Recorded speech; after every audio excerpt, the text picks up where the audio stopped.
ఈరోజు చాలా ప్రత్యేకమైన రోజు.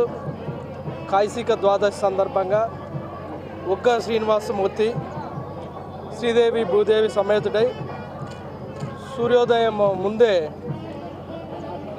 తిరుమాడ వీధుల్లో ఊరేగుతూ వేంచేసి ఉన్నారు.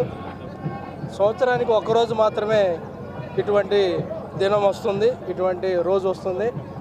తర్వాత లోపల ఆస్థానం జరుగుతుంది, పురాణ పఠనం జరుగుతుంది. సో భక్తులందరూ కూడా ఉదయాన్నే చాలా భక్తి శ్రద్ధలతో స్వామివారిని దర్శించుకోవడం జరిగింది ఆల్రెడీ.